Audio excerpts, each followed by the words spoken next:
Eh bien bonjour sur la chaîne du joueur Loverien. Aujourd'hui, je vous présente le deck de démarrage, les deux decks de démarrage de Bloomburrow et son explication. Donc si je m'intéresse à ce genre de paquet, de cartes, en fait, déjà il y a deux decks, ce qui est intéressant pour 15 euros. Et puis en fait, à une époque, je m'intéressais beaucoup aux decks préconstruits, et malheureusement, les decks préconstruits, et ça se vend plus du tout. Et les decks commandants c'est assez sympa, mais pour moi c'est un peu trop compliqué à jouer. Donc je préfère ce type de deck là, et puis à vrai dire c'est beaucoup moins cher que tout type de format, que ce soit acheter des boosters pour construire son propre deck, ou que ce soit acheter des decks commandants. Donc je préfère ce type de format là, pour moi c'est plus simple. Je ne suis pas vraiment spécialement un gros joueur de Magic, mais jouer de temps en temps avec un ami, ça fait plaisir. Voilà.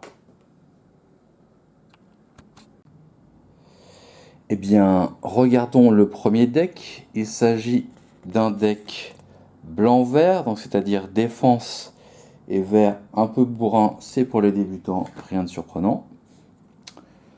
Donc la première carte, qui est une carte assez sympathique, brillante, elle a la vigilance, 4/4.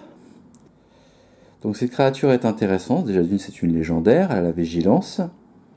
Quand Birk, oreille armée de justice, arrive cibler deux créatures, mettez un marqueur +1/+1 sur chacune d'elles. C'est assez intéressant. Donc c'est bien le côté bourrin. À chaque fois qu'une créature avec un marqueur +1/+1 sur elle que vous contrôlez attaque, doublez le nombre de marqueurs +1/+1 sur elle. Donc ça va comboter au fur et à mesure. Ensuite, nous avons une carte Ange. C'était un de mes premiers jeux quand j'ai commencé à jouer en 2007. Ange et soldat, vol. Ça c'est déjà intéressant. À chaque fois qu'une autre créature de force inférieure égale que vous contrôlez arrive, mettez un marqueur +1/+1 sur cette créature. Ça c'est pas mal. Colossification. Enchanté créature. Quand la colossification arrive, engagez la créature enchantée. La créature enchantée gagne +20/+1. Alors ça c'est intéressant. C'est intéressant. Mais son coup de pause est assez cher. Je sais pas s'il y a des manas je sais pas s'il y a des cartes rampe, mais ça coûte assez cher quand même. Donc voilà. Carapace, herbe féconde. Phineas, as de l'arc, vigilance portée. D'accord.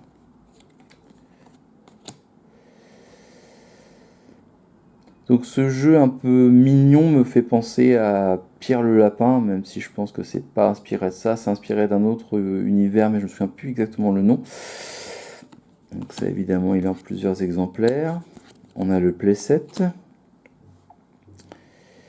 Pour 5, approvisionneur grand pic. Avec le vol, quand l'approvisionneur grand pic arrive, mettez un marqueur +1/+1 sur une créature sans le vol ciblé que vous contrôlez.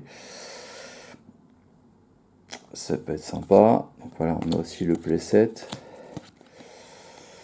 Artefact, gâteau de carotte. On en a 2. Réaction lapine. Ça, c'est un éphémère pour 4, dont 2 plaines. Les créatures que vous contrôlez gagnent +2/+1 jusqu'à la fin du tour. Si vous contrôlez un lapin, regarde. D'accord. Alors ça, c'est une carte au niveau du coût qui est pas très cher et je trouve le coût est assez fort. C'est un éphémère, en plus on peut le jouer pendant le tour d'un adversaire. Repousser la calamité pour 2. Détruisez une créature ciblée de force ou d'endurance supérieure ou égale à 4. Donc ça, si on a un bloquant qui nous gêne, ça peut être vraiment sympa et c'est pas très cher du tout, quoi. Créer 3 jetons de créatures 1/1 blanche lapin. Ça peut être sympa pour submerger son adversaire ou avoir des bloquants.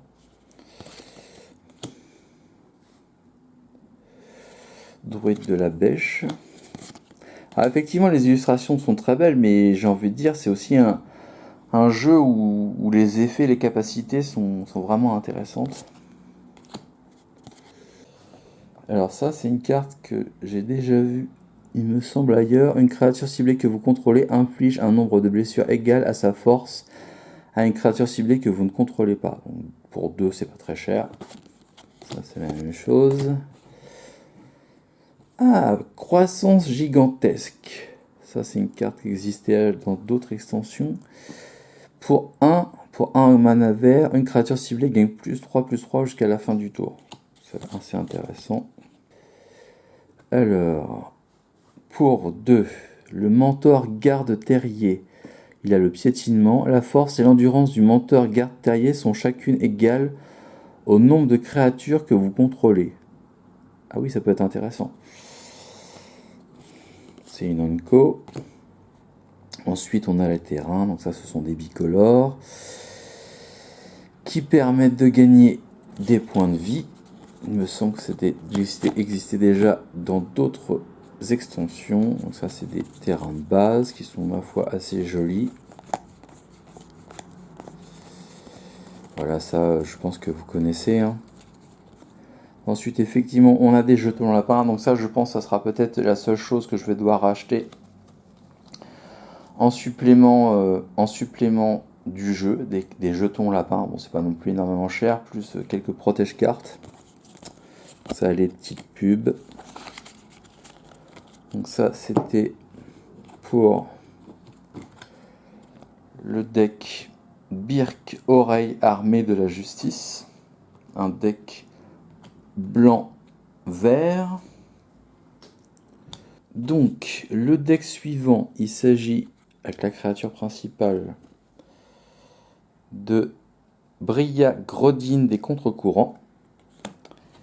Et il s'agit d'un deck bleu-rouge. Donc le bleu est un jeu d'anticipation et de défense. Et le jeu rouge est plutôt un jeu, excusez-moi pour la lumière, un jeu agressif. Je vais expliquer les cartes qui me semblent les plus intéressantes.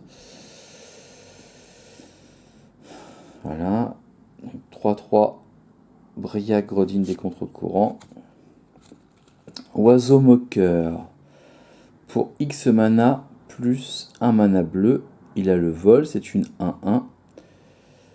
Vous pouvez faire que l'oiseau moqueur arrive comme une copie de n'importe quelle créature sur le champ de bataille avec une valeur de mana inférieure ou égale à la quantité de mana dépensée pour lancer l'oiseau moqueur, excepté que c'est un oiseau en plus de ses autres types et qu'elle a le vol. Donc ça peut être rigolo. Donc ça, évidemment, c'est une carte qui amène à piocher d'autres cartes. Ça peut être sympa. Pour X mana et 2 mana bleus, piocher X cartes. Bon, ça, évidemment, faut quand même avoir pas mal de terrain. Je pense qu'il faut pouvoir tenir quelques tours. Sinon, c'est pas possible de jouer ça. Ou du moins, c'est pas terrible. Alania, tempête divergente. 3-5. Un équipement. Épée de la vengeance. Crieur Beuglar pour 2 mana, dont une île. Quand le Crieur Beuglar arrive, piochez une carte, puis défaussez-vous d'une carte. Ouais, c'est un jeu de pioche de cartes, quoi. On a le playset. Loutre voleuse. À chaque fois que la loutre voleuse inflige des blessures à un adversaire, piochez une carte. Ah oui, d'accord. Ok. Garde des trompes pour 3 mana dont une île. À chaque fois que la garde des trompes attaque, si une autre créature est arrivée sur le champ de bataille sous votre contrôle ce tour-ci, la garde des trompes acquiert le vol jusqu'à la fin du tour. Alors, le vol, ça on connaît, c'est sympa. Si le joueur en face n'a pas le vol, il ne peut pas bloquer la créature. Ça on connaît. Perle de sagesse. Ce sort coûte 1 de moins à lancer si vous contrôlez une loutre. Piochez 2 cartes. Ah oui, deux effets en un. C'est assez sympa, effectivement. Bon, peut-être un peu cher. Sommeil enchanté. Pour 3 terrains, dont 2 îles. Enchanté créature. Quand le sommeil enchanté arrive, engagez la créature enchantée. La créature enchantée ne se dégage pas pendant l'étape de dégagement de son contrôleur. Ah oui, ça c'est assez méchant, c'est pas mal. C'est une commune, mais je la trouve quand même assez intéressante.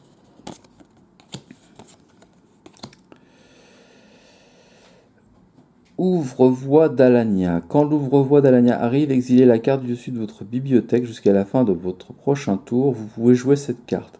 Ah oui, sans payer le coup de mana. Ah oui, c'est pas mal.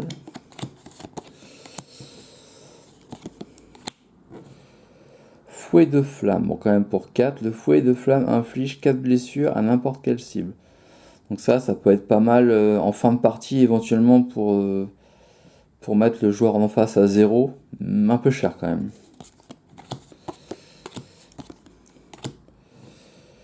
Voilà.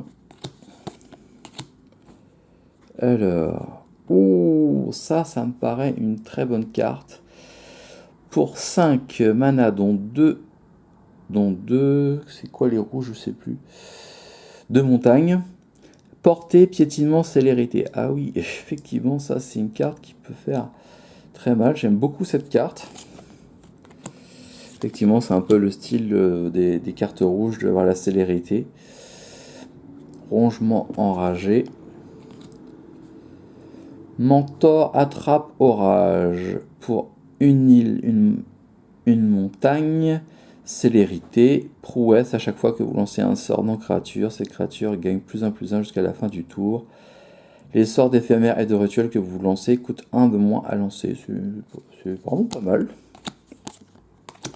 Évidemment, on arrive au terrain. Là, ce sont des terrains bicolores, bleu et rouge. Et comme tout à l'heure, l'effet est un peu la même chose. On gagne 1 point de vie. Ce sont juste les manas qui sont différents. Et là, on a des terrains de base, toujours pareil, qui sont assez sympathiques. Voilà.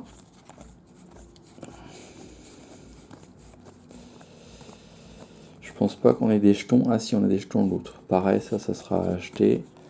Les petites pubs. Et bien voilà, vous étiez sur la chaîne du joueur Lovérien pour la présentation des 2 decks de démarrage de Bloomburrow. Allez, ciao ciao, bonne partie. Pour voir plus de vidéos, abonne-toi.